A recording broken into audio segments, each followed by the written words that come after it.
এইসব আর এখন ভালো লাগে না, তাই। ও আচ্ছা, তোমার এখন আমার সাথে কথা বলতে হবে না, ঘুমাও, কাল কথা বললো। যাও। আমার মাথা ঠিক আছে, যা বলছি ঠিক বলছি। আমার আর এইসব ভালো লাগে না। Resources here. আচ্ছা, আমি তোমার বাসার নিচে আসি এখন, তোমার জন্য আইসক্রিম নিয়ে। না, আসতে হবে না। আমি তোমার সাথে দেখা করতেও চাই না, আইসক্রিমও খাইতে চাই না। দেখো কি হয়েছে তোমার, একটু দয়া করে বলো। এত কিছু তোমাকে বলতে চাই না, আমার কিছু আর নেই। ভালো লাগতেছে না কিন্তু। আমারও সম্পর্ক ভালো লাগে না, বলছি না আমি আর সম্পর্ক রাখতে চাই না। তুমি কিন্তু এখন বেশি বেশি করতেছো। বেশি বেশি মনে হলে তাই, আমি আর কোনো সম্পর্ক রাখতে চাই না। তোর কি আমাকে ভালো লাগে না? না, ভাল লাগে না। সত্যি? সত্যি। আচ্ছা, আমি তোর সাথে একবার দেখা করতে চাই। না, আমি চাই না দেখা করতে। তোর করতে হবে। না, আমি করব না। কেন করবি না সেটা বল। আমি আর তোমাকে দেখতে চাই না।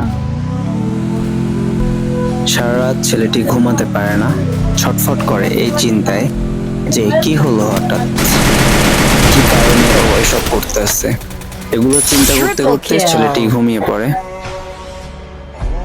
তো আপনাদের মনে একটা প্রশ্ন থাকতে পারে, কি কারণে সম্পর্কটা শেষ হয়ে গেছে। যাই হোক, সকালে ঘুম ভাঙার সাথে সাথে ছেলেটি অনলাইনে আসে, এসে দেখে নীলা ব্লক করে দিছে, কিন্তু কোনো কিছুই বলে নাই, হুদাই ব্লক করে দিছে। আর দেখে নীলার বান্ধবী ছেলেটিকে মেসেজ করছে। ওর বান্ধবী মেসেজে এইটা বলছে, আসসালামু আলাইকুম ভাইয়া, আসলে আপনাকে নক দেওয়ার কারণ হলো নীলা বলতে বলছে কিছু কথা। আসলে ভাইয়া, নীলা একটা সম্পর্কে আছে, ছেলেটি বাহিরে থাকে, দীর্ঘ কয়েক মাস ধরে ছেলেটির সাথে নীলার রিলেশন আছে। দুজনের ফ্যামিলি জানে ওদের সম্পর্কটা এবং দুই ফ্যামিলি রাজি। আপনার সাথে ও আর কোনো রকম সম্পর্ক রাখতে চাচ্ছে না। আপনাকে বলছে আপনি যেন ওরে আর কখনো মেসেজ না করেন, ফোন না দেন, ওদের সম্পর্কের ভিতর কোনো সমস্যা যেন না করেন, এটা ওর রিকোয়েস্ট। তো ভাইয়া, আপনি বুঝতে পারছেন আমি কি বলতে আসছি। তো এগুলোই থাকে নীলার বান্ধবীর মেসেজ। একটা ছেলেকে যখন এসব কথা বলে তার অবস্থা কেমন থাকে তা তো আশা করি সবাই বুঝতে পারছেন। নীলার সেই বান্ধবী সাগরকে মেসেজ দেয়, বলে ভাইয়া কিছু শুনছেন? তো সাগর তো কিছু জানে না। সাগর বলল যে বিয়ে হয়ে গেছে নাকি নীলার। মেয়েটি বলল ভাইয়া, নীলা কাল মারা গেছে। এখন আপনি আর কিছু আমার কাছে জিজ্ঞেস করেন না, আপনার জন্য কিছু রেখে গেছে নীলা। আপনি একটু বাস স্ট্যান্ডে আসেন, আপনাকে আমি সেইগুলো দিয়ে দিচ্ছি। বান্ধবীর কথা শুনে সাগর বাস স্ট্যান্ডে যায়, তারপর একটা বড় ব্যাগ দেয়। মেয়েটি বলে ভাইয়া, এটি আপনি বাসায় গিয়ে তারপর খুলবেন, এখানে বসে না। সাগর তাড়াহুড়ো করে বাসায় নিয়ে যায় সেই ব্যাগটি। ব্যাগটি খুলে দেখে একটি পাঞ্জাবি আর একটা পায়জামা, সাথে একটা চিঠি। কেমন আছো সাগর? জানি আমাকে তুমি অনেকটা ঘৃণা করো, কারণ আমি তোমাকে ঠকাইছি, তাই না? কিন্তু আমার কিছু করার ছিল না। বিশ্বাস করো, তখন আমার কোনো রাস্তা ছিল না। আমি তোমার সাথে সম্পর্ক শেষ করতে চাইনি, কিন্তু এমন পরিস্থিতিতে পড়ে গেছি আর উপায় ছিল না। কিন্তু আমি তোমাকে ছাড়া আর কাউকে কখনো ভালোবাসার কথা চিন্তাও করিনি। ভাবতেছো আমি কেন করছি এগুলা, তাই না? আমি অনেক দিন ধরে অসুস্থ ছিলাম, দিন দিন অনেক দুর্বল হয়ে পড়ছিলাম। হঠাৎ একদিন বাসায় আসার সময় নাক থেকে মুখ থেকে রক্ত বের হয়। তখন বাবা আমাকে ডাক্তার দেখায়। তখন শুনি আমার নাকি ক্যান্সার হয়েছে। ক্যান্সার সম্পর্কে যতটুকু জানি, এটা হলে মানুষ বাঁচে না, ওষুধ খেয়ে থাকতে হয়, অনেক টাকা যায়। আর এদিকে পরিবারও ততটা ভালো না আমার, কিন্তু বাবা তো আর মানবে না। সে ঠিক আমাকে যতদিন বাঁচানো যায় চেষ্টা করবে।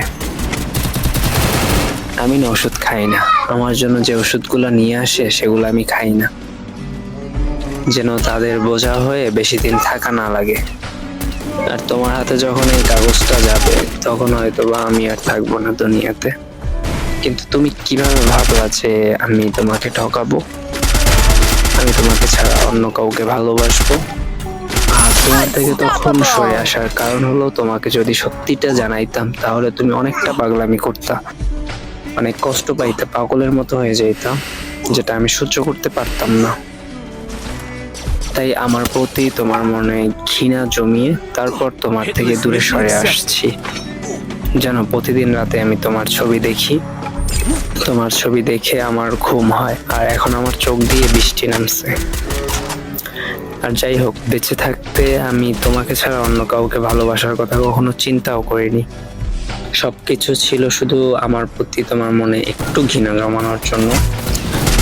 তোমার সাথে আমি একটাই বেইমানি করছি, তোমাকে সত্যিটা বলিনি।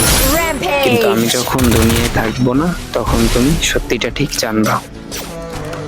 আমি জানি না ঠিক কবে তুমি আমার এই চিঠিটা পাবে, কিন্তু আশা করি খুব তাড়াতাড়ি পাবে।